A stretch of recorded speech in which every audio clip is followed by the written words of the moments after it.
Okay, so good evening बच्चों, कैसे हैं आप लोग। यार सबसे पहले बच्चों वॉइस जरा कंफर्म कर देना एक बार, वॉइस और वीडियो ठीक है। बोलो यार भाई, सबसे पहले जरा कंफर्म कर दो एक बार वॉइस और वीडियो का, then we will start.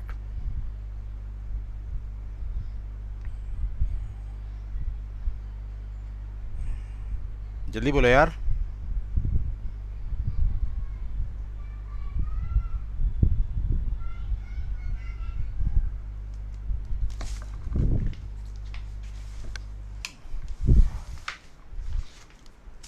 Good evening Divyanshu.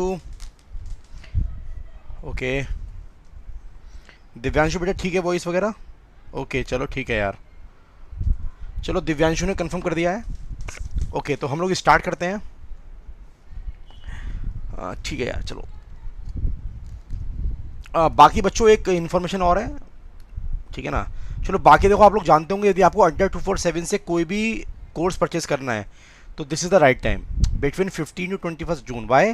Because यदि आपका उस एग्जाम में सिलेक्शन होता है तो you will get 100% money back. Okay, इसके अलावा यदि आप लोग Y236 कोड यूज़ करते हो कोई भी प्रोडक्ट पर तो यू विल गेट 62% का डिस्काउंट। ओके चलिए, बाकी बच्चों हमारे जो अपकमिंग बैचेस हैं वो मैं बता देता हूँ एक बार आपको। एक हमारा अभी फिलहाल आने वाला है रैंकर्स बैच। ओके, तो basically this batch is for SSC JE aspirants. Okay, SSC JE electrical, ठीक है ना। तो ये batch basically SSC JE electrical के बच्चों के लिए है। ये क्रैश कोर्स टाइप है ना, क्रैश कोर्स है, क्योंकि आप जानते हो एग्जाम में मेन मोटिव किसका होता है, क्वेश्चन का होता है। तो हम लोग क्या करेंगे, 3000 क्वेश्चन जो एग्जाम में आ सकते हैं और जो प्रीवियस ईयर क्वेश्चन है उनकी हम लोग प्रैक्टिस कराएंगे आप लोगों को अपने साथ 1 से 3 बजे के बीच में, ठीक है ना। तो बहुत सस्ता बैच है, आप खरीद सकते हैं इसको, ठीक है ना। इसके अलावा हमारा नेक्स्ट बैच बच्चों लॉन्च होने वाला है जेई क्रैकर। ये आपका बेसिकली हमारा जो टारगेट है 2021 जो एसएससी जेई का एग्जाम 2020-21 में होने वाला है उसके लिए टारगेट किया गया है बैच ये, ठीक है ना। इसमें मैं पढ़ाऊंगा और आपके विकास सर हैं और मयंक साहू सर हैं, ठीक है ना। तो बेसिकली ये बेसिकली बैच है इलेक्ट्रिकल, क्योंकि आप जानते होंगे एसएससी जेई का एग्जाम केवल किस ब्रांच में होता है, इलेक्ट्रिकल में होता है, मैकेनिकल और सिविल में होता है। इसी ब्रांच में एसएससी जेई नहीं होता है, तो इलेक्ट्रिकल में होता है। लेकिन इलेक्ट्रिकल के अंदर भी कुछ पोर्शन है जो किससे कॉमन है, ईसी से, जैसे डिजिटल है, एनालॉग है, तो वो पोर्शन में डील करूंगा, ठीक है। ओके, इसके बाद बच्चों हमारा एक बैच है एनआईसी का। एनआईसी का हमारा थर्ड बैच लॉन्च हो रहा है। 1 और 2 बैच ऑलरेडी रनिंग में है, जिसमें हमारे मोर देन 1000 स्टूडेंट्स एक बैच के अंदर है, ठीक है ना। तो बहुत अच्छे से हमारा वो रन हो रहा है। उसके बाद बच्चों की डिमांड पर हम लोगों ने थर्ड बैच लॉन्च किया है। तो जिन बच्चों ने एनआईसी का फॉर्म भरा हुआ है वो लोग इस बैच को ज्वाइन कर सकते हैं।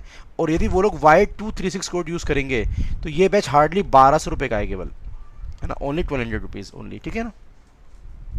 बाकी बच्चों हमारा इसके बाद गेट का बैच लॉन्च होने वाला है, है ना, दोनों ब्रांच के लिए, इलेक्ट्रिकल के लिए भी और ईसी के लिए भी, ठीक है ना। तो गेट का बेंच लॉन्च होने वाला है, उसमें सब कुछ कवर होगा, टेक्निकल भी, इंजीनियरिंग, मैथ भी और एप्टीट्यूड भी कंप्लीट कवर होगा। लगभग ये हमारा 750 आवर्स, 750 प्लस आवर्स के बच्चों कोर्स है। तो सब कुछ बहुत डिटेल में इसमें होने वाला है, ठीक है ना। तो ये बेसिकली इलेक्ट्रिकल का पोस्ट है, इसी तरह ईसी का भी हमारा बैच लॉन्च होने वाला है। ओके ठीक है, तो जो लोग कोई भी कोर्स परचेस करना चाहता है, और गेट की भी बहुत कम फीस है, लगभग यदि आप लोग Y236 कोड यूज़ करोगे तो आपको गेट का भी फीस जो है लगभग 12,000 रुपये में मिल जाएगा अप्रॉक्स, ओनली 12,000 रुपीज़, ठीक है ना। तो बहुत मिनिमल फीस है गेट की भी हमारी, ठीक है ना। ये गेट का बैच है और गेट के बैच की फीस भी बच्चों कितनी है, मात्र 12,000 रुपये फीस है इसकी भी। और सब लोग एक्सपर्ट हैं, ईसी के मैक्सिमम पेपर मैं डील करूँगा, है ना। सिग्नल सिस्टम हो गया आपका, ठीक है ना, कंट्रोल सिस्टम हो गया, एनालॉग हो गया, मैं डील करूँगा, ठीक है। बाकी ईसी के 1-2 पेपर अंशु में डील करेंगे। बाकी विकास सर और मयंक सर हमारे इलेक्ट्रिकल के एक्सपर्ट है, वो क्या करेंगे, इलेक्ट्रिकल का कोर डील करेंगे। इसके अलावा बच्चों ईसी का बैच भी लॉन्च हो चुका है, तो आप ज्वाइन कर सकते हैं, ठीक है ना। बहुत कम फीस में है, सब कुछ मिलेगा, स्टडी मटेरियल मिलेगा, टेस्ट सीरीज मिलेगी, कंप्लीट कोर्स में आपको मिलेगा परफेक्ट टीम के साथ। ओके चलिए, बस ध्यान रखना आप लोग करना क्या है, यदि आपको मैक्सिमम डिस्काउंट चाहिए तो you will use Y236 code for maximum discount, and this is the right time. Between 15 से 21 जून के बीच आप कोई भी कोर्स परचेज करते हो तो आपको बहुत अच्छा बेनिफिट मिलने वाला है, ठीक है। तो बच्चों ये उन बच्चों के लिए जो लोग पेड बैच अफोर्ड कर सकते हैं, ठीक है ना। बाकी देखो यार, हम आप जानते हो मेरा या हमारा जो अड्डा 247 उसका मेन मोटिव क्या है कि बच्चों को क्वालिटी एजुकेशन हम लोग कोशिश करेंगे फ्री में प्रोवाइड कराने की, जो आप जानते चल भी रहा है ना। ओके, इसके अलावा बच्चों एक अनाउंसमेंट और है, कल टुमारो, ठीक है ना, कल सैटरडे को 9 to 11, 9 AM to 11 AM tomorrow Saturday को एक मैंने क्लास रखी है, ध्यान रखना किस पर, अड्डा 247 के इंजीनियर चैनल पर, अड्डा 247 इंजीनियर चैनल पर क्लास है हमारी ये, और टॉपिक है सैम्पलिंग थ्योरम। बहुत इंपॉर्टेंट टॉपिक है ये, सैम्पलिंग थ्योरम, ये हमारा टॉपिक रहेगा। ठीक है बच्चों, तो ये क्लास है, तो आप लोग ये भी अटेंड करिएगा। ठीक है, चलो बाकी अब हम लोग एक काम करता हूँ, मैं कंट्रोल सिस्टम करता हूँ स्टार्ट, कंटिन्यू करता हूँ। ठीक है, तो बच्चों आप लोग जानते हो यार, हम लोग बेसिकली कंट्रोल सिस्टम में क्या पढ़ रहे हैं, हम लोग टाइम रेस्पॉन्स के बारे में डिटेल में एनालिसिस कर रहे हैं बच्चों। ठीक है, तो सबसे पहले आप लोग को याद ही होगा हम लोगों ने क्या पढ़ा था बच्चों, फर्स्ट ऑर्डर सिस्टम पढ़ा था। तो सबसे पहले हम लोगों ने first order open loop system की बात करी थी फॉर स्टेप इनपुट, आपको याद आ रहा होगा ये। और इसमें क्या हुआ था, यदि मैंने इनपुट लगाया था ये स्टेप इनपुट, तो आउटपुट कितना आया था इसका, रैंप आया था। ठीक है ना, तो ये सिस्टम कैसा था बच्चों, अनस्टेबल था, याद होगा, क्योंकि बाउंडेड इनपुट के लिए आउटपुट कैसा आ रहा है, अनबाउंडेड आ रहा है। इसके बाद हम लोगों ने बच्चों first order closed loop system की बात करी थी, मैं फटाफट से रिवीजन करा रहा हूँ। इसके बाद हम लोगों ने first order closed loop system की बात करी थी, आपको याद आ रहा होगा। और इसमें क्या हुआ था, यदि आप लोगों ने स्टेप इनपुट लगाया था तो आउटपुट ने इनपुट को अचीव कर लिया था, मतलब आउटपुट के एम्पलीट्यूड ने इनपुट के एम्पलीट्यूड को अचीव कर लिया था। इसके बाद बच्चों आप लोगों ने यदि रैंप इनपुट लगाया था, तो रैंप इनपुट में क्या हुआ था, आउटपुट ने रैंप के स्लोप को क्या कर लिया था, अचीव कर लिया था। ओके, इसी तरह जब आप लोगों ने इंपल्स इनपुट लगाया था, तो आउटपुट के एरिया ने इनपुट के एरिया को अचीव कर लिया था, याद होगा आप लोग को। ठीक है ना, तो आपको ये ध्यान होगा, जब आप लोग स्टेडी स्टेट एरर निकालते हो तो हमें ध्यान ये रखना होता है कि आपका मीजरिंग पैरामीटर कौन है। तो जब स्टेप इनपुट होता है तो मीजरिंग पैरामीटर क्या होता है बच्चों, एम्पलीट्यूड, और आउटपुट का एम्पलीट्यूड इनपुट के एम्पलीट्यूड को अचीव कर लेता है। इसी तरह बच्चों रैंप फंक्शन में मीजरिंग पैरामीटर क्या होता है, स्लोप होता है, और आउटपुट के स्लोप ने इनपुट के स्लोप को अचीव कर लिया था। ठीक है, इसके अलावा आपको याद होगा यहाँ पर एक स्टेडी स्टेट एरर कितनी आ रही थी, 8 टाउ की आ रही थी। और ये एरर क्यों आ रही थी, क्योंकि ये एरर किसकी थी, एम्पलीट्यूड की एरर थी। किसकी थी ये, एम्पलीट्यूड की, क्योंकि यदि आप लोग रैंप इनपुट लगाते हो तो रैंप इनपुट की वजह से जो सिस्टम का रेस्पॉन्स आता है वो इनपुट से 8 टाउ पीछे चलता है। अब ये 8 टाउ एरर क्यों है, ये दोनों के किसके बीच में, एम्पलीट्यूड के बीच में है। लेकिन यहाँ पर मीजरिंग पैरामीटर कौन है बच्चों, स्लोप है। और यदि आप लोग स्लोप की एरर निकालते हो तो एरर कितनी आती है, 0 आती है। मतलब क्या, आउटपुट कर्व और इनपुट कर्व दोनों क्या होते हैं बच्चों, पैरेलल में चल रहे होते हैं एट इनफाइनाइट टाइम। इसी तरह मेरे प्यारे बच्चों इंपल्स फंक्शन में मीजरिंग पैरामीटर क्या होता है, उसका एरिया होता है। क्या होता है इसका, एरिया। और स्टेडी स्टेट टाइम पर आउटपुट का एरिया इनपुट के एरिया को अचीव कर लेता है। ठीक है ना, तो ये सब बातें हम लोग बच्चों डिटेल में पढ़ चुके हैं। उसके बाद कल हम लोगों ने स्टार्ट किया था सेकंड ऑर्डर, है ना। और सेकंड ऑर्डर में सबसे पहले हम लोगों ने क्या देखा था बच्चों, ओपन लूप सिस्टम। तो यहाँ पर भी क्या हुआ था, यदि हम लोगों ने स्टेप इनपुट लगाया था तो आपको आउटपुट कैसा मिला था, कुछ इस तरह का मिला था, कल ही पढ़ा था हम लोगों ने ये। ठीक है ना, याद आ रहा होगा, ये मिला था कुछ इस तरह का मिला था। अगेन इनपुट कैसा है, बाउंडेड, और आउटपुट कैसा आ रहा है, अनबाउंडेड। तो again second order open loop system भी कैसा है बच्चों, अनस्टेबल था। आई होप आपको ये बात भी याद होगी, है ना। मैं फटाफट रिवीजन करा रहा हूँ। ओके चलिए, इसके बाद हम लोगों ने बच्चों बात करी थी second order close loop system की। और यहां पर 4 केस थे। पहला केस क्या था बच्चों, अंडर डैम था। और अंडर डैम सिस्टम में ईटा कितना होता है, 0 और 1 के बीच होता है। तो आपको याद ही होगा, यदि आप लोग स्टेप इनपुट लगाते हो तो कैसे मिलता है रेस्पॉन्स, इस तरह का मिल रहा था, आपको याद होगा, डैम्पिंग। फिर क्या था, अनडैम था, ईटा कितना था, 0। तो कैसे मिले थे पोल्स की लोकेशन, इस तरह की कुछ याद आ रहा होगा, है ना। बाकी ईटा क्या था, 1। तो क्या था, क्रिटिकली डैम्प था। तो इस समय कैसे मिलेगा आपको ये, कुछ इस तरह का। ठीक है, और ईटा 1 से बड़ा तो क्या होता है, ओवर डैम्प। ओवर डैम्प होता है, पोल्स की लोकेशन कहाँ पड़ती है बच्चों, रियल एक्सिस पर थी। यहाँ पर भी ग्राफ कैसा मिलता है, कुछ इस तरह का मिलता है। ठीक है, बाकी आज हम लोग बच्चों ये सारे चीज़ें डिटेल में पढ़ने वाले हैं। ठीक है, तो कल मैंने आपको एक ब्रीफ आइडिया दिया था कि second order close loop system में यदि अंडर डैम्प है, अनडैम्प है, क्रिटिकली डैम्प है या ओवर डैम्प है, तो हमें किस तरह के रेस्पॉन्स मिलते हैं। और मैंने आपको डैम्पिंग का फिजिकल सिग्निफिकेंस समझाने की भी कोशिश करी थी, with the help of what, with the help of what, instruments, याद होगा, है ना। तो इंस्ट्रूमेंट की हेल्प से मैंने आपको डैम्पिंग का मतलब समझाने की भी कोशिश करी थी। ठीक है, तो आइए बच्चों, आज हमारा जो डिस्कशन है वो यही है। आज हम लोग बहुत डिटेल में सब चीज़ें पढ़ने वाले हैं। ठीक है,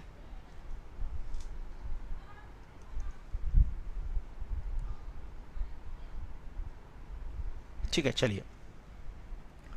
ओके, तो आइए बच्चों स्टार्ट करते हैं हम लोग। तो close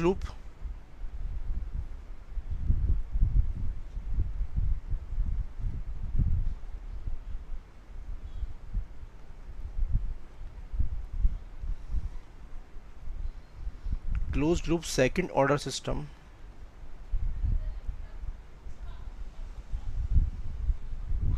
for step input. Okay, तो close loop second order system for step input. Okay, चलिए सबसे पहले तो एक काम करते हैं, हम लोग क्लोज लूप सिस्टम ही बना लेते हैं पहले।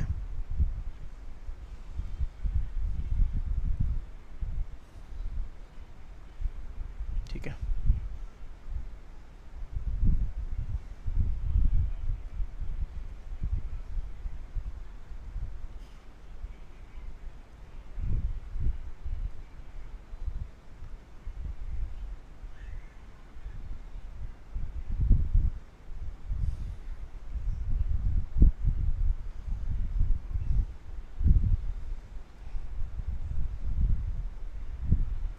ओके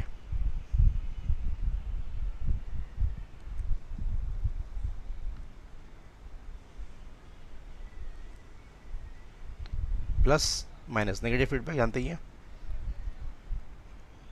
आर एस और सी एस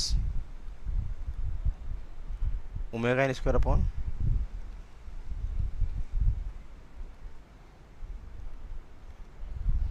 तो बच्चों C S by R S क्या आता है यहाँ से, कल सॉल्व कर चुके हैं, omega N square upon S square plus 2 eta omega N S plus, यहाँ पर ओमेगा एन क्या होती है, नेचुरल फ्रीक्वेंसी, ईटा क्या है, डैम्पिंग रेशो, याद ही होगा ये। चलिए अब बच्चों यहाँ पर भी 4 केस बनेंगे, ठीक है ना। तो अभी हम लोगों ने क्या माना है, इनपुट कैसा है, स्टेप इनपुट है, ठीक है ना। आइए तो पहले हम लोग इनपुट को भी फिक्स कर लेते हैं यार, स्टेप इनपुट के लिए। तो यहाँ पर इनपुट क्या है आपका, स्टेप इनपुट, सुनते रहना पहले, इनपुट फिक्स है। आपसे कल बताया था मैंने, यहाँ 12 केस हमें पढ़ने हैं टोटल, है ना, 12 केसेस पढ़ने हैं। तो स्टेप इनपुट का मतलब क्या होगा, आर टी क्या दे रखा है बच्चों,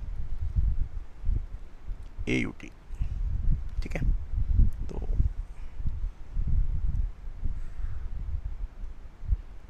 लाइक दिस,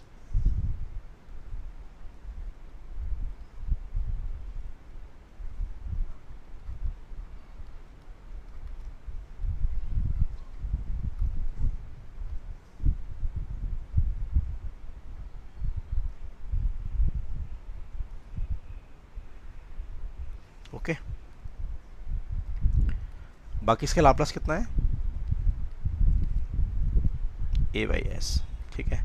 तो बच्चों हमें पढ़ना क्या है, हमें close loop second order system ये रहा, ठीक है। ये क्या है, close loop second order system, input क्या है, स्टेप, फॉर स्टेप इनपुट। इसके बाद अब बच्चों यहाँ पर पता है हमें 4 केस पढ़ने हैं। पहला केस क्या होगा, अंडर डैम सिस्टम, ओके।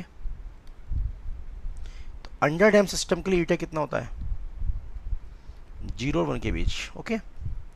इसके बाद मेरे प्यारे बच्चों हमें पढ़ना है अनडैम सिस्टम,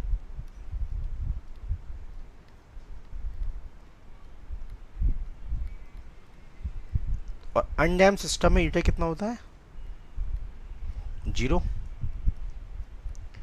इसके बाद बच्चों सी हमें क्या पढ़ना है,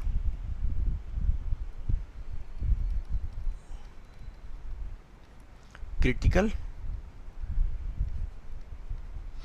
डैम सिस्टम, और क्रिटिकल डैम सिस्टम में ईटा कितना होता है यार, 1।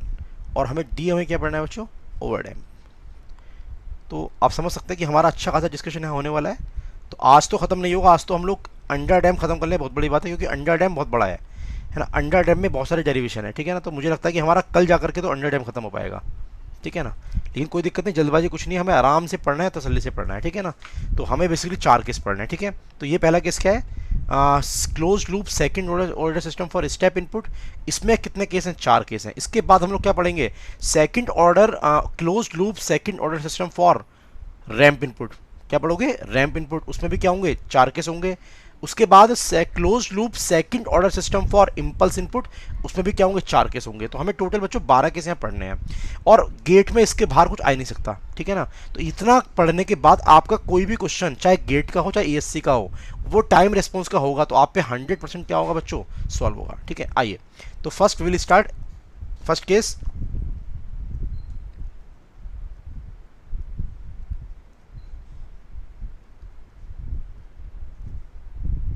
ओके,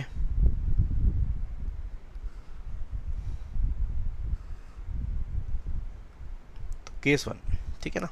तो केस 1 क्या है, अंडर डैम सिस्टम।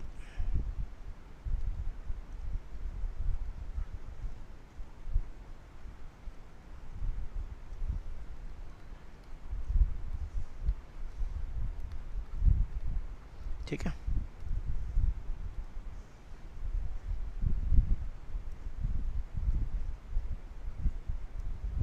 चलिए, तो आपको याद ही होगा अंडर डैम सिस्टम के लिए ईटा कितना होता है,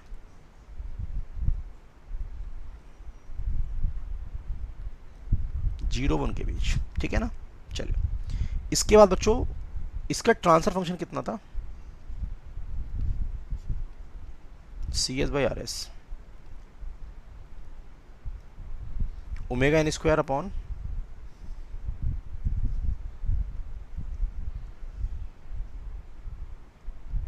S square plus 2 eta omega N S, like this. Okay, इसके अलावा आपको बता चुका हूँ इसकी कैरेक्टरिस्टिक्स इक्वेशन क्या होती है।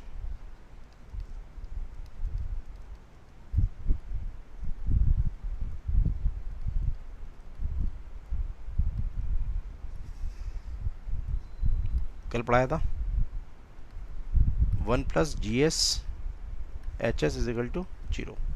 क्या इक्वेशन ये है, ठीक है, तो लिख लीजिए इसको, S square plus 2 eta omega N S, ये आ गया। और अंडर डैम सिस्टम के लिए पोल्स की लोकेशन मैंने कल पढ़ाया था। अब ये क्या आते हैं, ये आते हैं एस बराबर minus eta omega N plus minus j omega N root 1 minus eta square, याद होगा ये।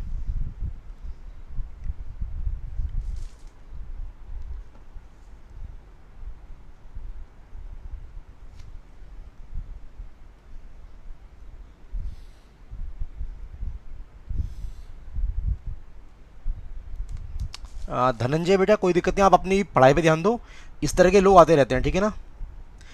ठीक है बेटा धनंजय, कोई दिक्कत नहीं है, ये इस तरह के लोग आते रहते हैं, कोई दिक्कत नहीं, आप पढ़ाई पे ध्यान दीजिए। ओके, ठीक है बेटा धनंजय, आप कोई दिक्कत नहीं, कमेंट सेक्शन में ध्यान मत दो, पढ़ाई पे ध्यान दो आप। ओके, इस तरह के लोग आते रहते हैं, कोई दिक्कत नहीं है, ठीक है। चलिए, ठीक है बेटा धनंजय, आप पढ़ाई करिए आराम से, कोई दिक्कत नहीं है। चलिए, ठीक है बच्चों, तो रूट्स क्या है, minus eta omega N plus minus j omega N root 1 minus eta square. Okay, अब बच्चों इसके आपको याद ही होंगे, कल हम लोगों ने इसके क्या बनाए थे, पोल्स की लोकेशन, ठीक है, तो ये था।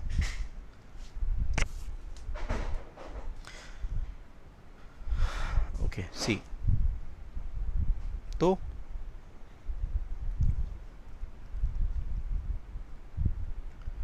इसके बच्चों पोल्स की लोकेशन क्या होगी, यहां पे,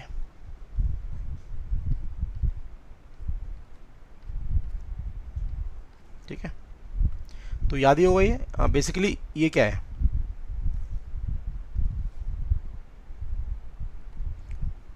जे omega N root 1 minus eta square, और ये क्या है, minus j omega N root. Okay, और ये जो डिस्टेंस है कितना है,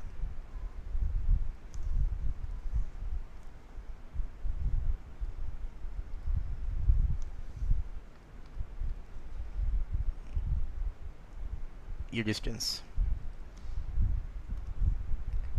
ये है ईटा ओमेगा एन, याद ही होगा। तो ये पोल्स की लोग, ये पोल्स क्या है, minus eta omega N plus जे omega N root 1 minus eta square,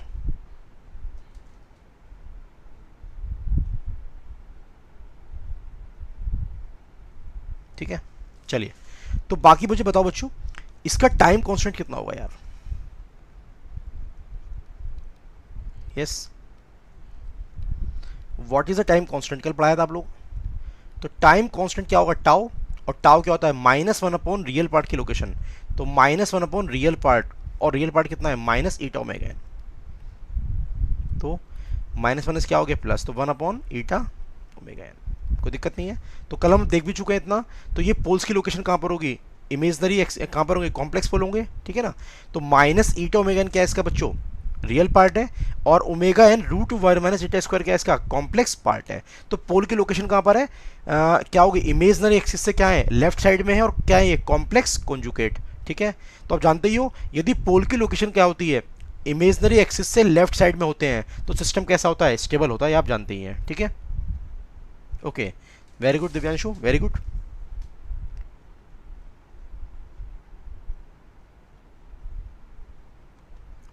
चलो ठीक है। अरे यार मैं बोल रहा हूँ ना, कमेंट सेक्शन में ध्यान मत दो यार, सब लोग पढ़ाई पे ध्यान दो यार, ठीक है ना। कोई दिक्कत नहीं है, ये चलता रहता है लाइव में, तो ये ठीक है ना, कोई बात नहीं। तो जो लोग यार सिंसियरली पढ़ने के लिए आए वो प्लस प्लीज़ पढ़ते रहो यार, ठीक है ना। ठीक है बेटा धनंजय, ओके चलो। चलो यार ठीक है, आगे बढ़ते हैं हम लोग, आइए। ठीक है बेटा, तो पोल्स की लोकेशन आपको समझ में आ गई होगी यहाँ पर। आगे बढ़ते हैं, ठीक है चलो। एक चीज़ और ध्यान रखना, देखो ये मैंने आपको पढ़ाया था, मैं दोबारा बनाता हूँ इसको।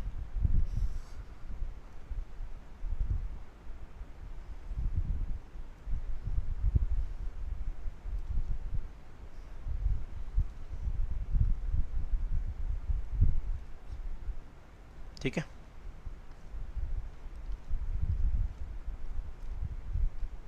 ओके। देखो यार,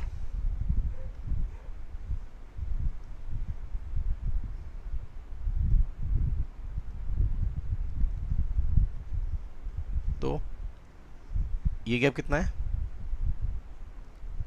ईटा ओमेगा एन। और ये क्या है? जी omega N root 1 minus eta square. और ये क्या है? बाकी ये बोल तो जानती है कितना है।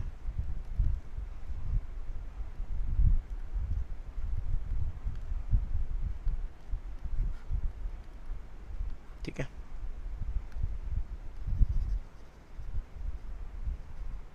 बाकी बच्चों ये वाला पोल क्या होगा? नीचे वाला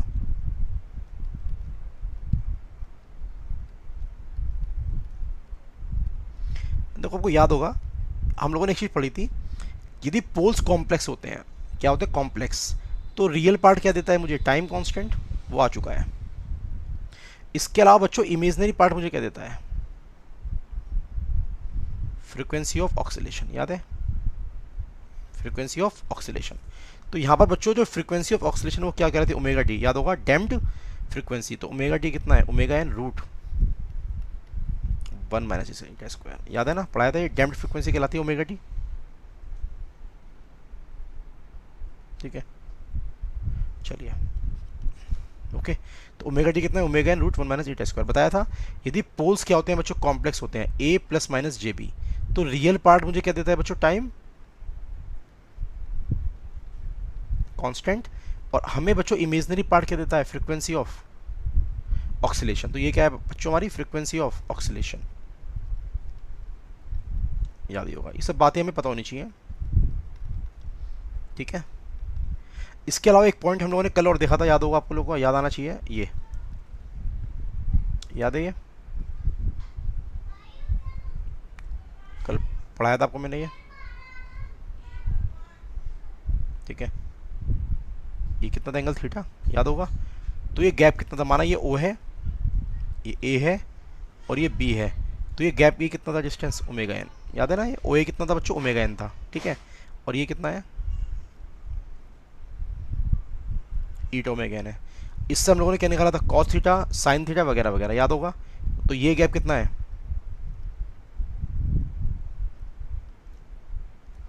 omega N root 1 minus eta square, ठीक है। तो यहाँ से हम लोग क्या निकाल लेते हैं? Tan theta. टेन थीटा कितना आता है? Omega N root 1 minus eta square upon eta omega N. तो कितना आया था ये? 1 माइनस ईटा स्क्वायर अपॉन ईटा। ये सब काम आएगा आज, तो ये सब बातें हम लोग कल पढ़ चुके हैं। Okay, yes, radius is omega N. Very good यार, वेरी गुड बेटा दिव्यांशु, है ना, याद है आपको, रिवीजन करके आ रहे हो मतलब, ठीक है ना। तो ये सब बातें हम लोग कल पढ़ चुके हैं। आइए अब करते हैं इसकी कैलकुलेशन, ठीक है, चलिए आ जाओ। तो सबसे पहले जानते हो यार, जब हमें करनी है कैलकुलेशन तो सबसे पहले लिख लो C S by R S.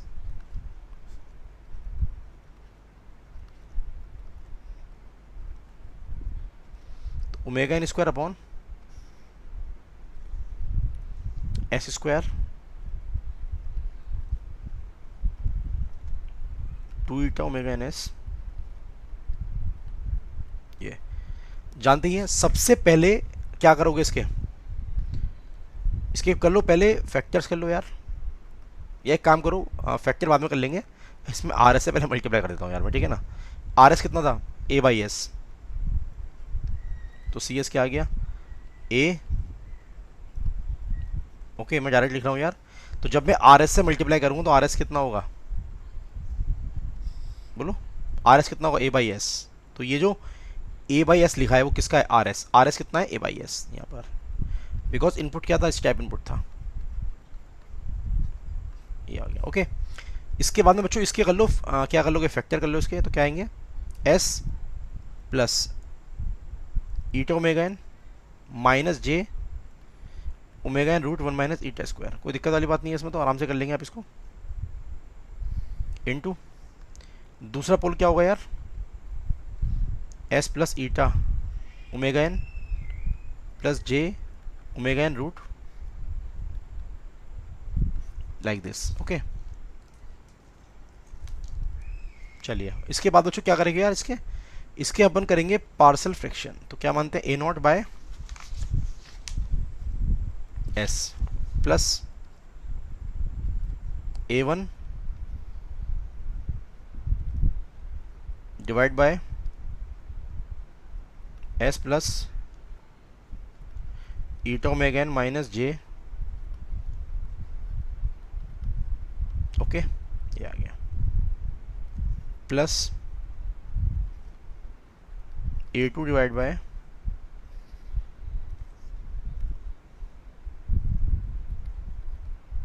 S plus eta omega N. Okay, ये आ चुका है। ओके, चलिए अब क्या करना है, मुझे a naught a one a two निकालना है। आइए तो निकालते हैं। तो यार सबसे पहले ए नॉट क्या होगा, a naught is simply nothing but s into c s. कहाँ पर, s is equal to 0। If you solve you will get a omega N square upon कितना आ गया, ए आ गया, आसान है। ए वन क्या होगा यार, a omega N square divide by s plus eta omega N plus J omega N root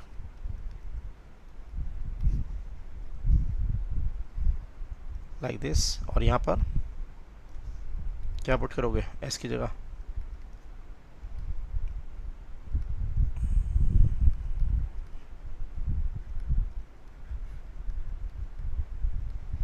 ठीक है, ए टू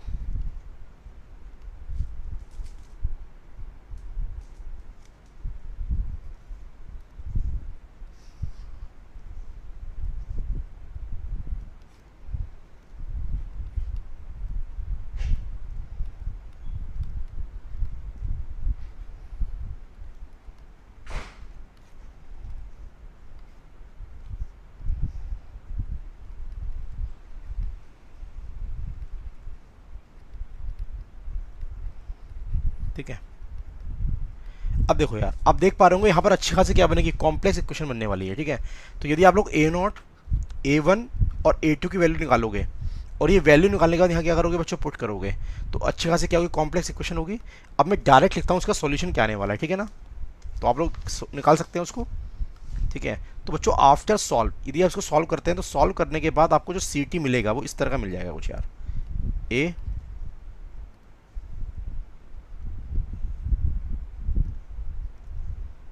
ठीक है 1 माइनस ई की power eta omega N T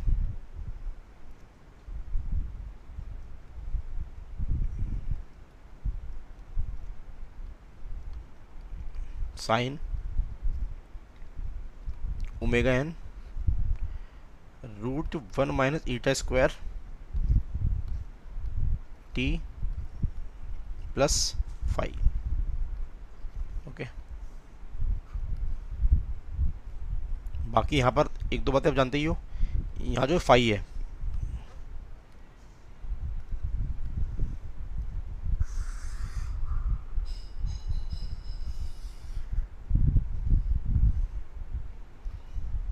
ठीक है, जो फाइव है पीछे पढ़ाया था अभी, टेन इनवर्स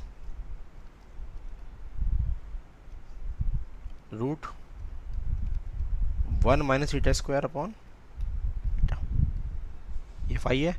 बाकी ये क्या है इक्वेशन, ओमेगा डी है ना, omega D is equal to omega N root 1 minus eta square. इसके अलावा टाइम कांस्टेंट कितना आया था, 1 upon eta omega N. Okay, चलो ठीक है। अब यार देखो इसका ग्राफ बनाते हैं, ठीक है ना। थोड़ा सा ग्राफ बनाने के लिए इस थोड़ी सी चीज़ों को समझना पड़ेगा हमें। आइए इसका ग्राफ बनाते हैं हम लोग। बच्चों थोड़ा ध्यान से सुनना, ग्राफ बनाने के लिए मुझे क्या क्या करना पड़ेगा, ठीक है। सुनना यार, पहले मैं बताता हूँ ग्राफ कैसे बनेगा इसका। देखो यार, सी टी क्या आ रहा है, ए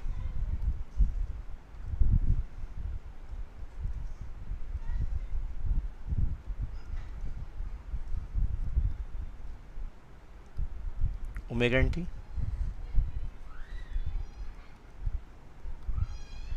और sign omega D T plus five, like this. तो बात सुनना, मैं एक काम करता हूँ, ठीक है ना। तो थोड़ा सुनते हैं ध्यान से चीज़ों के बारे में, तो आपको चीज़ों की क्लियरिटी मिलेगी। एक काम करो, इसको मान लो कोई समथिंग C1T और एक इसको मान लो कुछ, ठीक है ना। ओके चलो, इसको मैंने क्या मान लिया,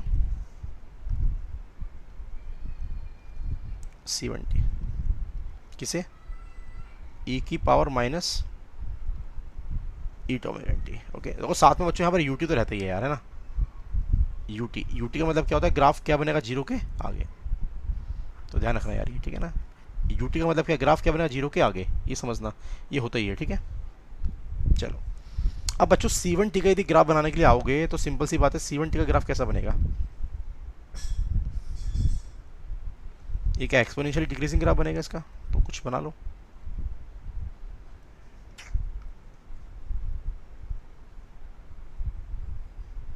लाइक दिस। ओके, तो यहाँ कितना है ये 1 और ये, और इन्फिनिटी पर क्या होगा ये 0। बाकी आप एक बात समझ ही सकते हो कि एट कहाँ पर 4 अपॉन ईटा ओमेगा एन पर, क्योंकि समझ सकते हो ये टर्म कैसी है। इसको आप यदि कंपेयर करोगे e की power minus T by tau के साथ, तो टाउ कितना आ गया 1 अपॉन ईटा ओमेगा एन। और फॉर 2% एरर बैंड वो कहाँ पहुँच जाएगा, स्टेडी स्टेट में पहुँच जाएगा। तो क्या होगा 4 अपॉन ईटा ओमेगा एन के आसपास, ठीक है। चलिए अब एक काम करते हैं, ये तो हुआ ग्राफ C1T का। तो बेसिकली मैं क्या करने जा रहा हूँ, ये ग्राफ C1T का है, इसको मैंने माना है C2T। मैं दोनों की क्या करूँगा, मल्टीप्लाई करूँगा। मल्टीप्लाई करने के बाद क्या करूँगा, मैं 1 में से इसको माइनस करूँगा, ठीक है ना। अब जरा समझना, sign omega D T plus 5 का ग्राफ क्या बनेगा, सोचना जरा इसके बारे में भी। Sign omega D T plus 5 अगले पीछे बनाता हूँ, सुनो यार। अब मैंने C2T क्या माना यार, sign omega D T plus 5। अब यार आप यदि इसकी वैल्यू निकालोगे जीरो पर, कहाँ पर, जीरो पर, तो कितना आएगा ये साइन 5, ठीक है ना। कितना आएगा साइन 5। ओके, बाकी साइन 5 की वैल्यू क्या होती है पीछे पढ़ाई जानते ही हो आप लोग। अब जरा देखना साइन 5 की वैल्यू कितनी होगी, रूट 1 माइनस ईटा स्क्वायर। क्यों, तो सिंपल है ये भी,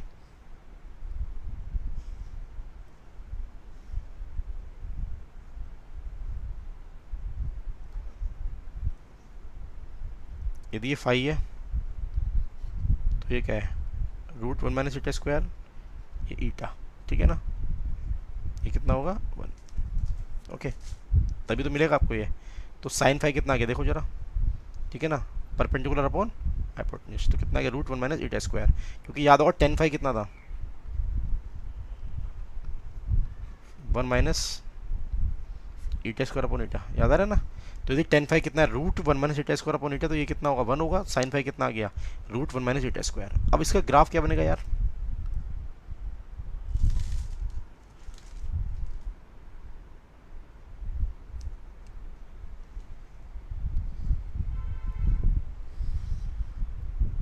ठीक है, please check it.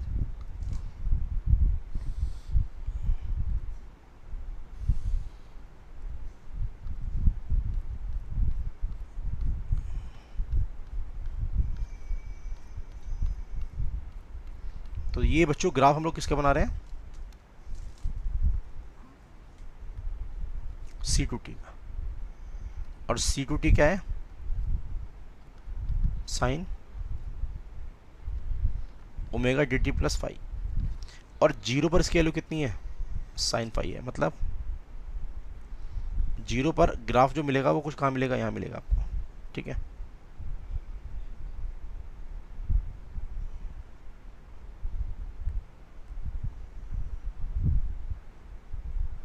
Like this, मतलब बेसिकली ये पता क्या है, ये फेज शिफ्ट एक तरह का है ना। क्या हो गया फेज शिफ्ट, आपको याद होगा यदि ग्राफ केवल क्या होता, साइन ओमेगा डी टी होता, तो साइन ओमेगा डी टी का ग्राफ क्या बनता, साइन जीरो कितना होता, जीरो होता, तो ग्राफ क्या होता, ये होता, मानते हो, लाइक दिस। बट ये क्या साइन ओमेगा डी टी, तो टी की जगह जीरो पुट करते तो साइन जीरो कितना होता बच्चों, जीरो होता, तो ग्राफ क्या होता, ये होता। लेकिन ये क्या है omega D T plus five, तो क्या हुआ आपका जो ग्राफ है वो क्या हो गया, फेज शिफ्ट हो गया। यदि मैं आपको दिखाऊं प्रॉपर तरीके से तो ये कुछ ऐसा मिलेगा आपको पीछे, ये ठीक है ना, ये आप देखना चाहो तो ये इस तरह का। और बेसिकली ये पता क्या है, इसको हटाता हूँ जीरो को थोड़ी देर के लिए, मैं यहाँ लिखता हूँ जीरो, ओके कोई दिक्कत नहीं है। तो बच्चों ये पता क्या है ये, तो this is nothing but your phase shift phi. तो जो आपका ये फेज शिफ्ट फाई हो रहा है ना, उसकी वजह से ग्राफ क्या कर रहा है, ये फेज शिफ्ट हो रहा है, ठीक है ना। अदरवाइज यदि साइन ओमेगा डी टी होता तो ग्राफ क्या होता, जीरो पर जीरो होता, लेकिन omega D T plus phi है, तो इसका मतलब क्या होगा, यहाँ पर क्या एक फेज शिफ्ट है, तो उसी की वजह से ग्राफ क्या कर रहा है, फेज शिफ्ट कर जा रहा है। और जीरो पर इसकी वैल्यू कितनी आ रही है, साइन फाई आ रही है, ठीक है। तो सिंपल है यार, साइन का ग्राफ ये बनेगा और ये ग्राफ किसका, एक्सपोनेंशियल का। तो क्या होना है, एक्सपोनेंशियल इंटू साइन की क्या होनी है, मल्टीप्लाई होनी है। जरा सोचना, एक्सपोनेंशियल फंक्शन की वैल्यू इनफिनिटी पर कितनी है, जीरो है ना, और साइन फंक्शन की वैल्यू इनफिनिटी पर कितनी है, 1 और -1 के बीच में, और 1 और -1 के बीच में क्या होगा, कांस्टेंट, और ये कितना है, जीरो, तो कांस्टेंट इंटू जीरो क्या होगा, जीरो होगा। तो मतलब क्या, यदि आप लोग इन दोनों की मल्टीप्लाई करते हो, थोड़ा सोचेंगे, मतलब मैं ये करने जा रहा हूं, यदि आप लोग C1T इंटू C2T के बारे में सोचोगे तो ग्राफ क्या मिलना चाहिए यार, सोचना जरा थोड़ा सा, आ जाओ।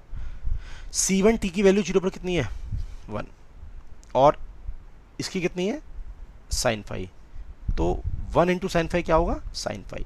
तो कुल मिला के पहली बात कि जीरो पर इसकी वैल्यू कितनी आ गई, साइन फाई, सुनते रहना।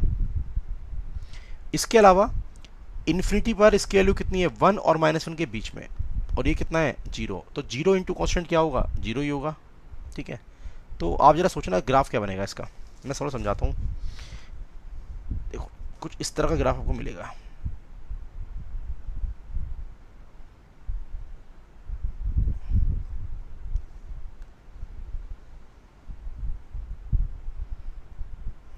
सोच लो, मतलब भाई ये बिहेवियर कैसा है, साइनसोइडल, और ये कैसा, एक्सपोनेंशियली डिक्रीजिंग। तो जब साइन की और एक्सपोनेंशियली डिक्रीजिंग की मल्टीप्लाई होगी तो क्या बनेगा, साइनसोइडल विद एक्सपोनेंशियली डिक्रीजिंग, और फाइनली इन्फिनिटी पर वैल्यू क्या होगी इसकी, जीरो। यस, समझते हैं आप लोग ये बात इजीली, ठीक है ना। तो ये आ गया। अब जरा बच्चों थोड़ा ध्यान से थोड़ा चीज़ों को समझिएगा। आपका जो एक्चुअली ग्राफ है वो क्या है, देखो C1 C2, तो क्या करना है, इसको 1 में से क्या करना है, माइनस करना है। मतलब ग्राफ क्या है, 1 माइनस C1 C2 लाइक कुछ ग्राफ है ना, 1 माइनस दिस। थोड़ा सोचना, मतलब हमारा जो ग्राफ है वो बेसिकली क्या है, जो मेरा एक्चुअली CT है वो कैसा है, वो कुछ इस तरह का है, C1 C2T divide by root 1 minus eta square. देख लो जरा, ये तो है C1 C2 divide by root 1 minus eta square. Okay, और चाहो तो बाहर ए भी लिख लो, कोई फर्क नहीं पड़ने वाला। तो ये बेसिकली मेरा ग्राफ है ना, सोचते हैं, ठीक है। आइए, तो ये हमारा बेसिकली ग्राफ है। तो एक काम करते हैं यार, ठीक है, C1 C2, एक काम करो, मैं लिखता हूँ पहले ना, सुनना, ठीक है ना। तो ये हमारा ग्राफ है, थोड़ा देखना। CT क्या आया था, A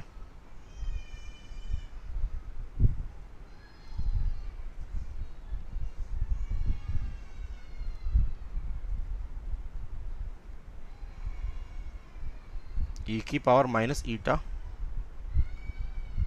omega N T divide bye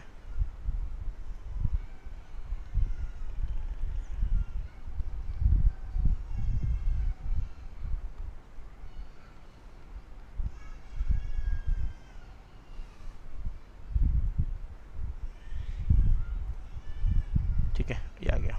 अब एक काम करो, इसकी वैल्यू 0 पर निकाल दे, कितनी आ रही है,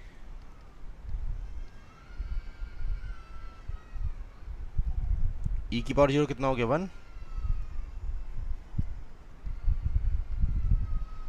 इंटू साइन 5, और पीछे पढ़ाया था साइन 5 कितना आया था यार,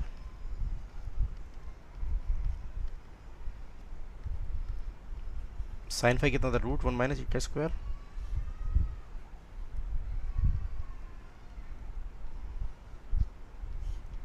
कितना हो चाहिए, 0। तो कुल मिला के जो मुझे ग्राफ मिलेगा CT, उसकी वैल्यू 0 पर कितनी है, 0। समझते जाना।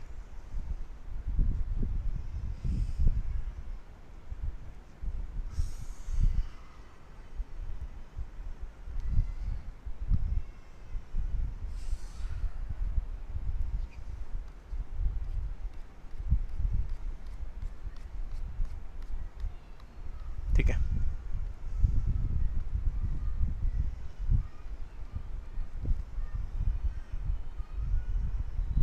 देखो, तो कुल मिला के फिलहाल मुझे क्या पता है अभी, 0 पर वैल्यू कितनी है इसकी, 0, सही है ना। तो 0 पर कितना आ रहा है, 0 आ रहा है। बाकी समझते हैं, सोचना जरा, 1 में से माइनस हो रहा है ना, थोड़ा सोचना इसके बारे में।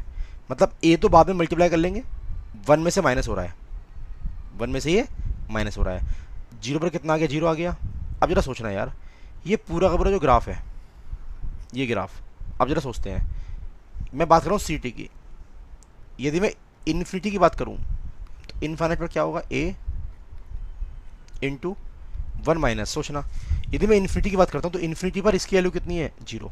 तो इनफाइनाइट टाइम पर C1 C2 की वैल्यू कितनी है, 0।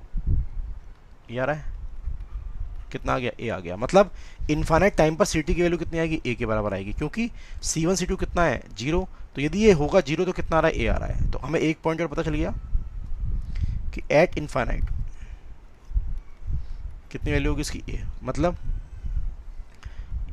इन्फिनिटी पर इस ये क्या पहुंच जाएगा, a पर पहुंच जाएगा, आपको याद होगा a, ठीक है ना। और a क्या है, हमारा स्टेप इनपुट भी होता है ये। अब जरा सोचो इसके अलावा क्या हो रहा है, मतलब ग्राफ को स्टार्ट कहाँ से होना है, 0 से, क्योंकि इसकी वैल्यू 0 पर कितनी है, 0, और फाइनली वो कहाँ पहुंचेगा, a पर पहुंचेगा। सोचते हैं ना, a पर पहुंचेगा, मतलब उसे स्टार्ट होना है 0 से, कहाँ पहुंचना है, a पर पहुंचना है, ठीक है ना। मतलब 0 से स्टार्ट होना है और कहाँ पहुंचना है, उसे a पर पहुंचना है। अब देखो कैसे पहुंचेगा, सोचना, सोचो कैसे पहुंचेगा, इसका बिहेवियर कैसा है,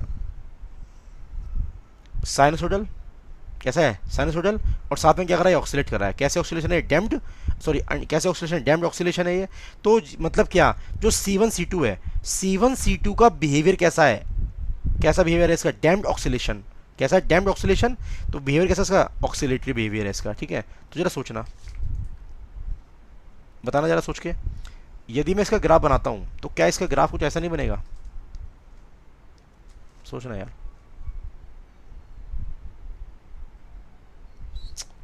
थोड़ा सा टफ बैठता बनाने है।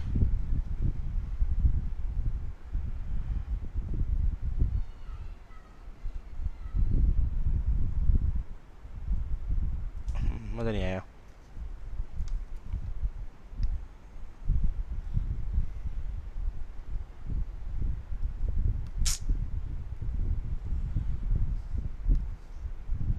चलो बना देता हूँ जैसा बन रहा है।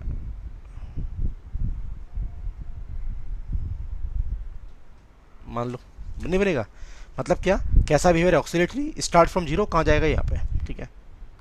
अब देखो, ये तो आपने सुनी रखा है, फॉर 2% एरर बैंड,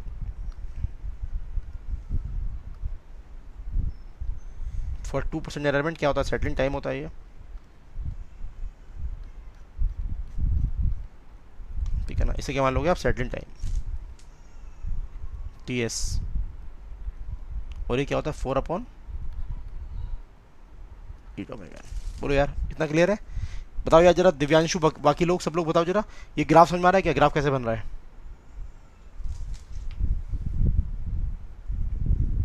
बोलो यार, ये ग्राफ समझ में आ रहा है क्या।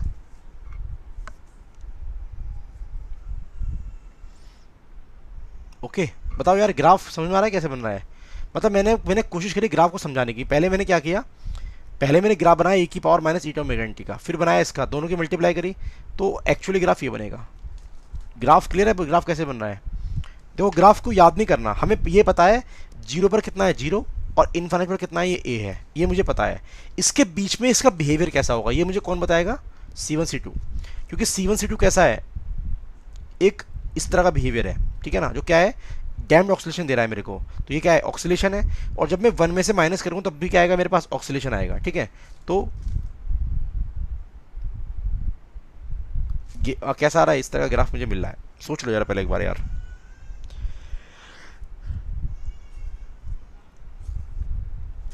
बताओ यार, ठीक है।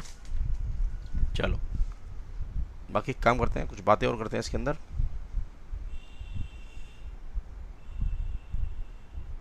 यार ग्राफ में मज़ा नहीं आ रहा इसमें यार, चलो कोई नहीं।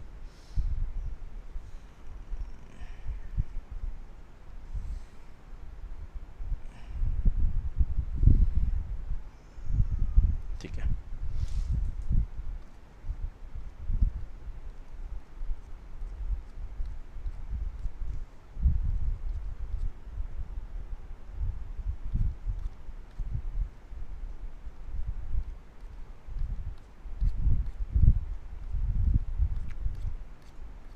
ओके चलो कोई दिक्कत नहीं है। बाकी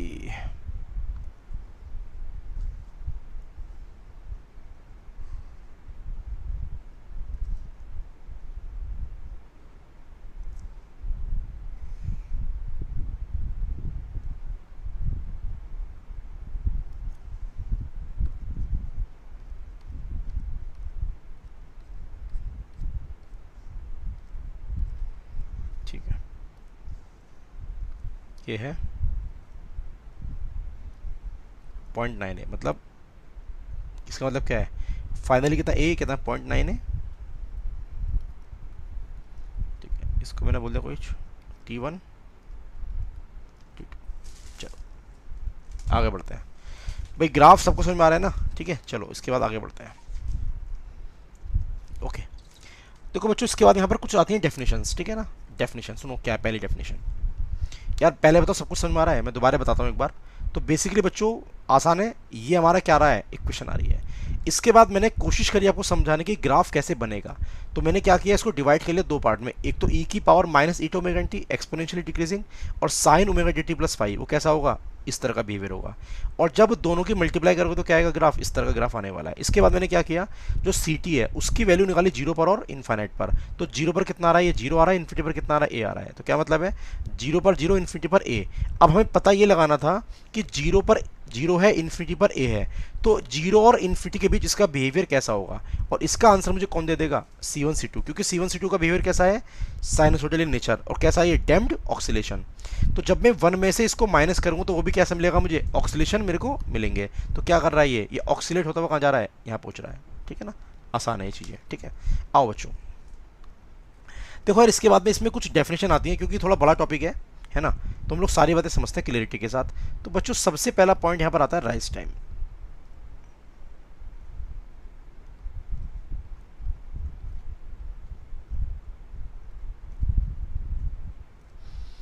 rise time,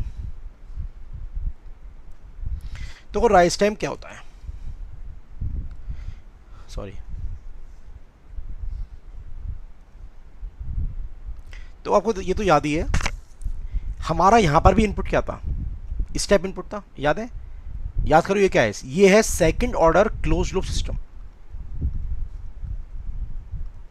second order close loop system for step input, याद है। तो बेसिकली ये हमारा क्या है, second order close loop system for step input, ये क्या है, स्टेप इनपुट है। तो बच्चों ये बात तो कंफर्म है, जब second order close loop system होगा और स्टेप इनपुट होगा तो ये बात तो कंफर्म है, क्या होना है, आउटपुट को कहां पहुंचना है, इनपुट के पास पहुंचना है, इनपुट के पास पहुंच रही है। तो वो यहाँ पर हो भी रहा है, देख लो ध्यान से, ये आपसे कहा था। तो ये क्या है, close loop second order system है। तो क्लोज लूप सेकंड ऑर्डर में क्या होता है, आउटपुट विल अचीव इनपुट। तो इनपुट कितना था, स्टेप इनपुट था, और आउटपुट के एम्पलीट्यूड ने इनपुट के एम्पलीट्यूड को अचीव कर लिया है। तो मतलब क्या, यदि आप यहाँ पर स्टेडी स्टेट एरर निकालने आते हो,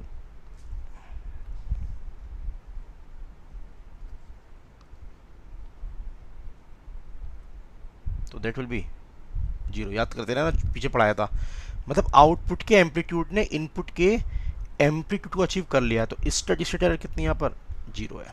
तो क्या मतलब है, फाइनली आउटपुट को कहाँ पहुँचना है, फाइनली आउटपुट को कहाँ पहुँचना है बच्चों, ए पर पहुँचना है। कहाँ पहुँचना है, ए पर।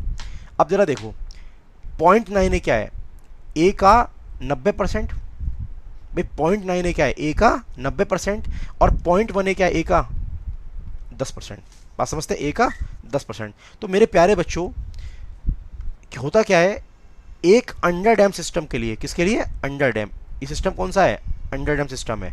तो बच्चों अंडर डैम सिस्टम के लिए, अंडर डैम सिस्टम के लिए 10% से 90% ऑफ द फाइनल वैल्यू, मतलब 10% से लेकर के 90% के बीच ग्राफ जो राइज कर रहा है, यही बच्चों क्या होता है, राइज टाइम होता है। क्या होता है ये, rise time.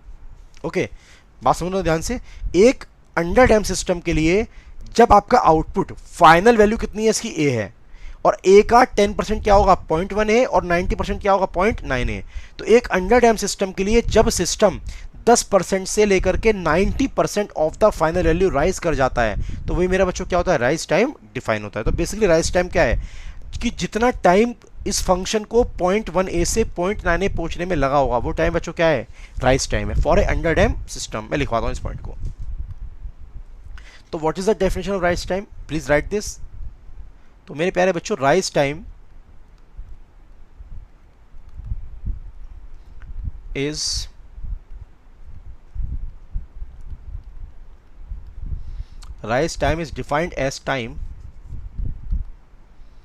defined as time required, ठीक है। तो rise time is defined as time required by the system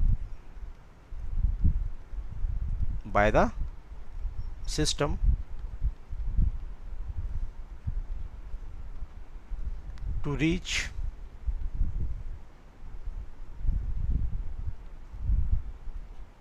(10% to 90%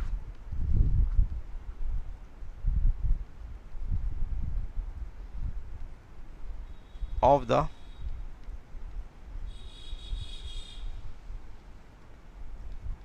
desired output for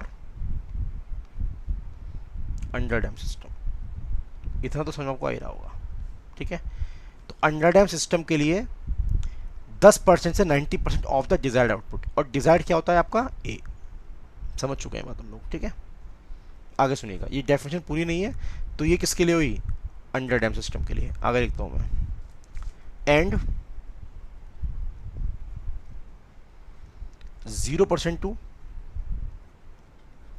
100%, मतलब क्या, जीरो से लेकर ए तक। भाई जीरो क्या होगा 0%, ए क्या होगा 100%, and 0% to 100% of the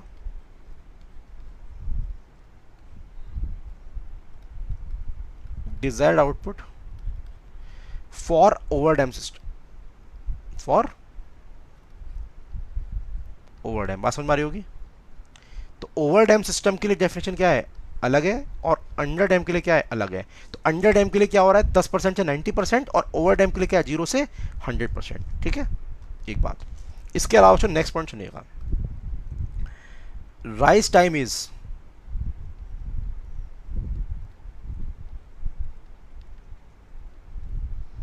rise time is non-periodic in nature, rise time is non-periodic in nature। इसका क्या मतलब है, मतलब राइज टाइम जो होगा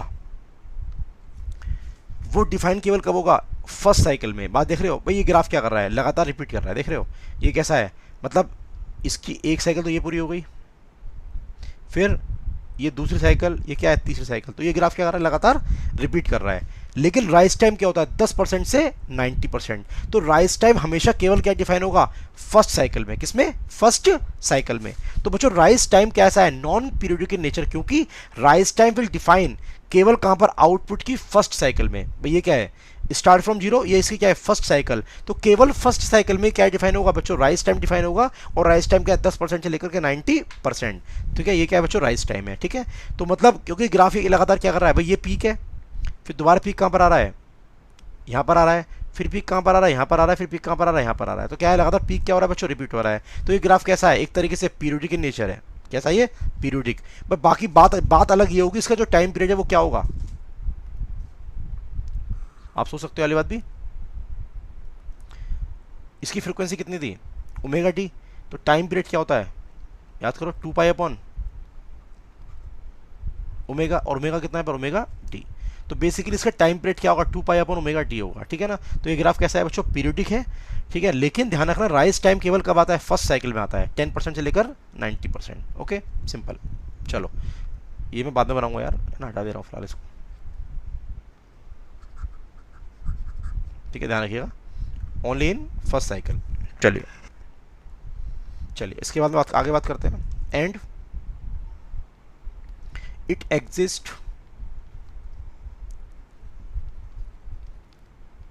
exist only in first oscillation cycle,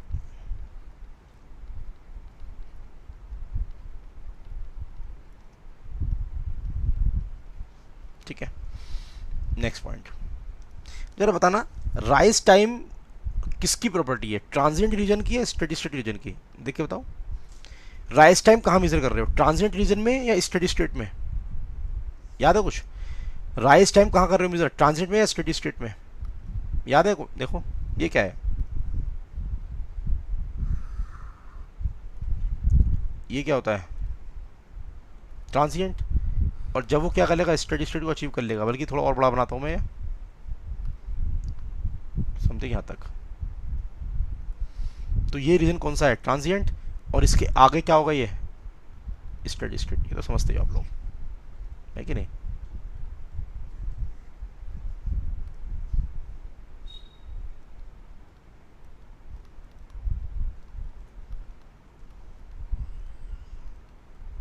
और ये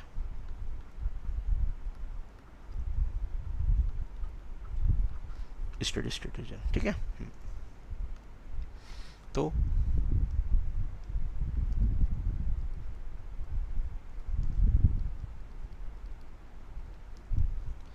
rise time is defined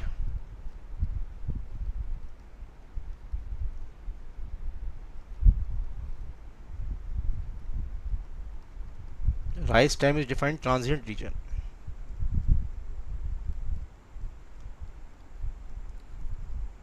of the system, और कितना हो जाएगा ये टी आर, का T2 माइनस T1, है ना, तो T2 माइनस T1।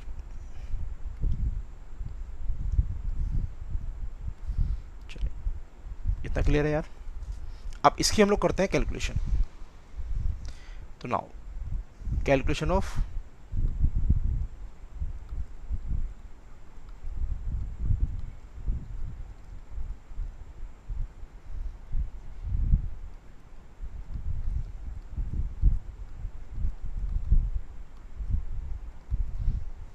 देखो यार, अब जरा सोचना, यदि आप लोग क्या करोगे भाई, तरीका तो यही होगा ना, सुनो, मतलब प्रॉपर तरीका क्या है, प्रॉपर तरीका तो ये है कि जो सी टी है at T is equal to T1, इसकी वैल्यू कितनी है 0.1 है, S C T is equal to T is equal to T2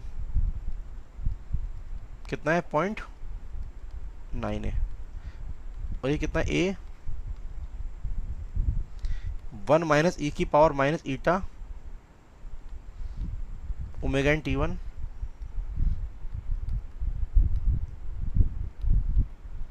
sign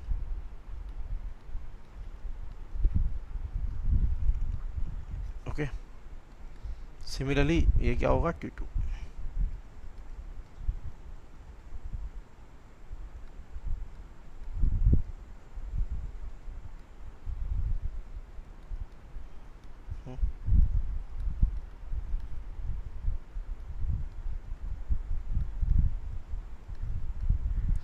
अब क्या करोगे, हमें इन दोनों को सॉल्व करना पड़ेगा, और दोनों को सॉल्व करने के बाद क्या निकालना पड़ेगा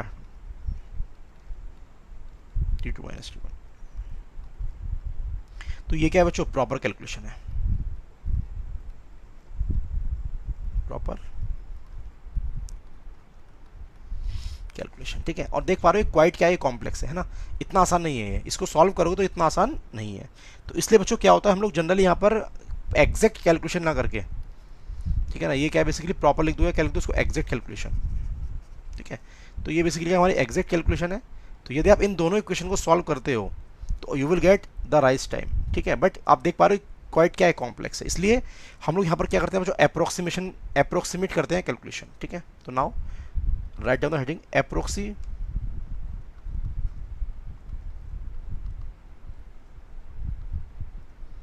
approximate calculation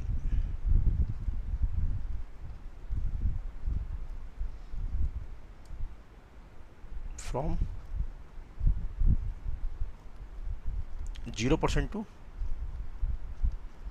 मतलब 10% टू 90% की बजाय हम लोग क्या करते हैं 0% से लेकर के 100%। क्यों, ये बहुत आसान है, चेक कर लेंगे आप लोग इसको, बहुत आसान है ये। अब जरा देखना 0% का मतलब क्या होता है, 0 है ना, तो सोचते हैं ना, तो क्या मतलब होगा इसका, 0% का मतलब क्या होगा यार, C T at T equals to T1। तो जब वो बात करेगा 0% की तो कितना होगा, ये 0 होगा, सिंपल सी बात है। इसके अलावा C T at T equals to T2, और T2 कितना है बच्चों 100%, तो इसका मतलब क्या होगा, ये A होगा, कितना होगा, ये A होगा, ओके। बताओ यार सही है। तो सी टी कितना आ गया, ये आ गया, और T1 ये आ गया, ओके। और आप जानते ही हो T is equal to T1, और T1 कितना है इस केस में 0 ही है। मतलब मैं ये कहना चाह रहा हूँ कि जो आप लोगों ने T1 T2 माना था 10% से 90%, तो हम लोग क्या बोले 0 से लेकर के 100%। तो जब मैं 0 से लेकर के 100% की बात करूंगा तो मेरा T1 कितना हो गया 0, T2 कितना होगा हमें निकालना पड़ेगा, ठीक है ना। तो बात समझना ध्यान से। तो सी टी की value T is equal to T1 पर कितनी है 0, और T1 कितना है यहाँ पर 0 है, और सी टी की वैल्यू T2 पर कितनी है बच्चों A। तो क्या होगा राइस टाइम, सोचना राइस टाइम कितना है T2 माइनस T1, और T1 कितना है बच्चों 0, तो क्या बचा केवल T2 बचा। तो राइस टाइम किसके बराबर आ गया, T2 के बराबर आ गया, है ना। अब आओ जरा, तो राइस टाइम किसके बराबर है, केवल T2 के बराबर है, ओके। चलो सुनना, तो C T at T is equal to T2 कितना है A, और फॉर्मूला वैल्यू पुट करो, ए इंटू 1 माइनस e की power minus eta omega N T2 divide by root 1 minus eta square sine omega plus 5। Okay, और T2 ही क्या है भाई बताया था, राइज टाइम कितना है T2 माइनस T1 और T1 कितना है 0।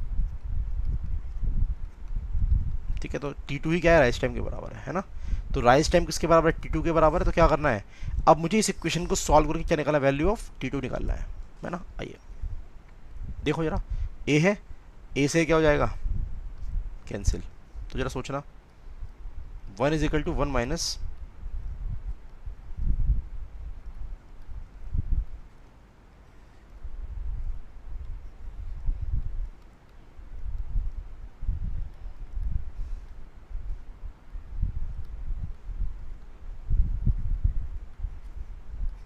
खत्म, क्या बचा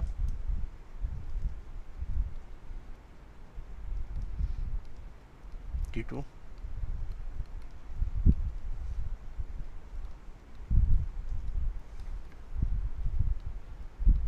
ये क्वेश्चन आ रही है ना। अब जरा देखो, इसमें दो टर्म है, दो टर्म क्या है, या तो क्या होगा, या तो ये टर्म 0 देगी या ये टर्म 0 देगी। तो जरा बताना, e की power minus eta omega T2 0 का बनती है इनफाइनाइट पर, सोच लो, याद आ रहा होगा। ये जो टर्म है भाई सोचो, यहां पर क्या है, दो टर्म का मल्टीप्लाई हो रहा है और आंसर कितना है 0। तो या तो फर्स्ट वाली टर्म 0 देगी या सेकंड टर्म क्या देगी 0 देगी। अब जरा सोचो, फर्स्ट वाली जो टर्म है वो 0 कहां देती है, इनफाइनाइट पर देती है। और आप देख पा रहे हो राइज टाइम क्या है, इनफाइनाइट तो नहीं है, क्योंकि इनफाइनाइट टाइम पर हमारी वैल्यू कितनी आ रही है, ये आ रही है। तो ठीक है, मतलब ध्यान से सुनना, हमें क्या चाहिए, हमें ये वाला राइज टाइम चाहिए। मतलब ये मेरा क्या है बच्चों T2 है अब, है ना। जब क्या करेगा 0 से लेकर के ये, वो सही बात है, इनफाइनाइट टाइम पर भी कितना हो रहा है, ये ए को अचीव कर रहा है, लेकिन हमारा जो राइज टाइम है वो कितना है, ये वाला, और वो कैसी फाइनाइट वैल्यू है। तो कुल मिला के मतलब क्या होगा, आपको ये बात समझ में आनी चाहिए कि e की power minus eta omega T2 बनेगा 0 कब, इन्फिनिटी पर बनेगा, और साइन भी क्या बनेगा बच्चों 0 बनेगा। तो वास्तव में जब मुझे राइज टाइम निकालना है, तो राइज टाइम के लिए मैं क्या करूंगा, कंसीडर साइन ओमेगा T2 को क्या करूंगा 0 करूंगा, क्योंकि डेफिनेटली यदि हमारा ये जो टर्म है वो 0 हो रही है, तो ये 0 कब बननी है, ये 0 कब बननी है, इनफाइनाइट से बहुत पहले इसको क्या बनना है बच्चों 0 बनना है। बात समझते हो, ठीक है ना। हाँ ये बात सही है, एक बार 0 कब बनेगा, ये एक बार 0 कब बनेगा, इनफाइनाइट पर बनेगा। लेकिन हमें क्या चाहिए राइज टाइम, यहाँ चाहिए जो क्या है नॉन जीरो वैल्यू है। तो क्या मतलब होगा कि आपका जो ये 0 बनेगा वो इसकी वजह से नहीं बन सकता, क्योंकि T2 क्या है हमारा फाइनाइट। तो क्या करोगे, साइन को 0 करोगे। But sir this calculation is for over dam system because you have taken. हाँ बेटा दिव्यांशु, बात सुनना ध्यान से।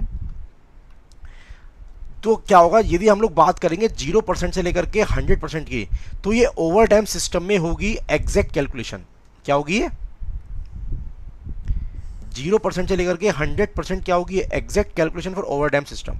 ठीक है ना। तो मैंने क्या कहा आपसे, अंडर डैम सिस्टम के अंदर क्या करना है, 10% से लेकर के 90% करना है। ठीक है, यदि 10% से लेकर के 90% सॉल्व करोगे तो कितना आंसर आएगा इसका, ये आंसर आएगा, सॉल्व करना पड़ेगा।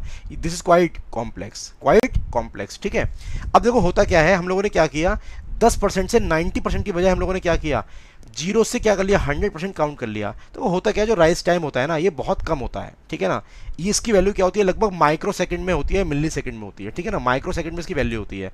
तो आप यदि आप जब प्रैक्टिकली यूज करोगे तो आप चेक कर लेना, अंडर डैम सिस्टम के लिए बात कर रहा हूं मैं, अंडर डैम के लिए भी क्या होगा,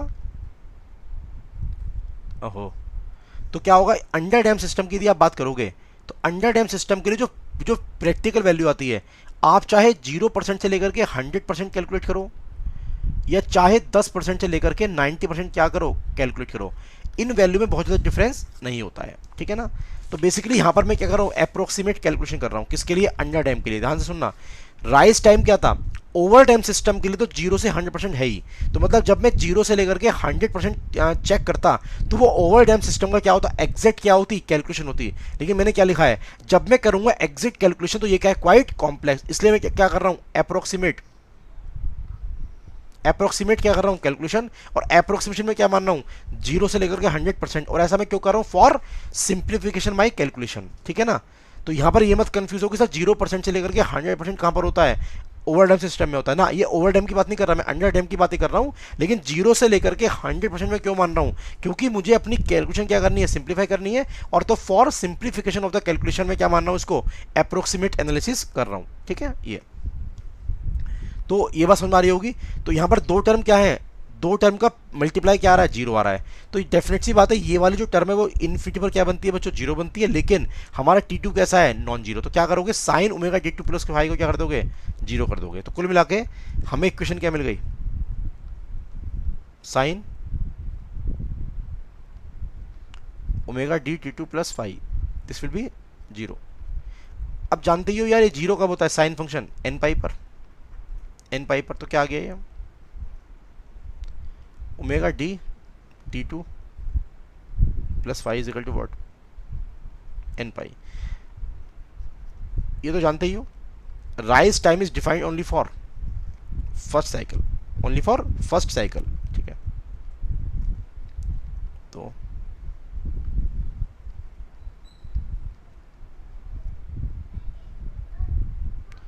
rise time is only for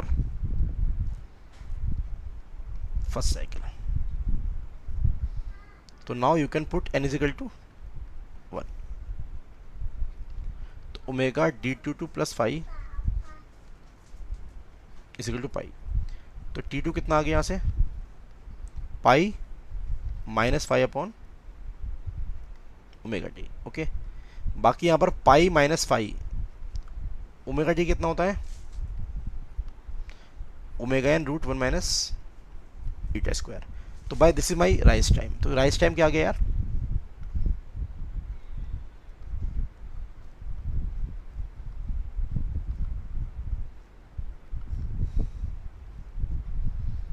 T r is equal to पाई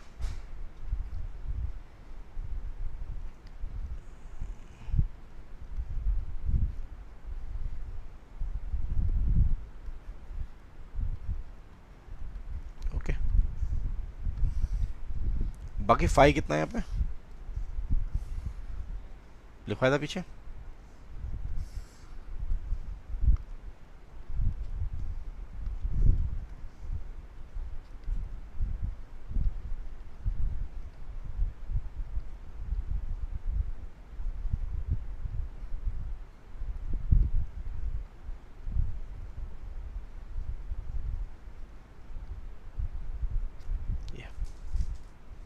बोलो यार।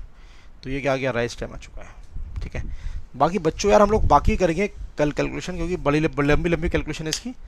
एक बार मुझे कंफर्म करो, इतना समझ में आ रहा है क्या आप लोगों को, बोलो यार, इतना समझ में आ रहा है। बाकी हम लोग कल करेंगे यार,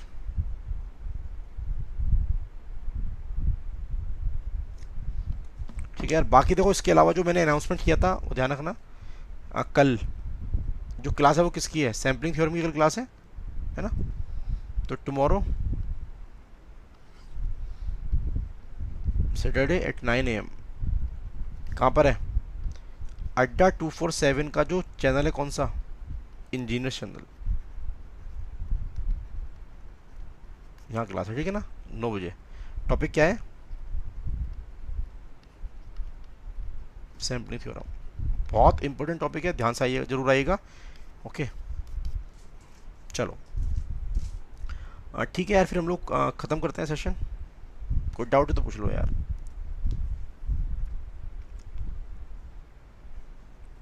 बच्चों if you have any doubt please ask, otherwise मैं सेशन ख़त्म करता हूँ।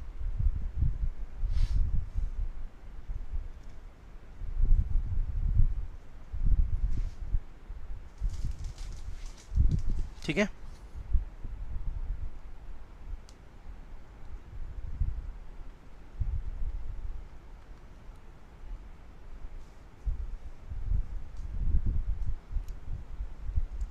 चलो ओके यार, थैंक यू यार, ठीक है, चलिए। तो फिर okay, bye bye, good night.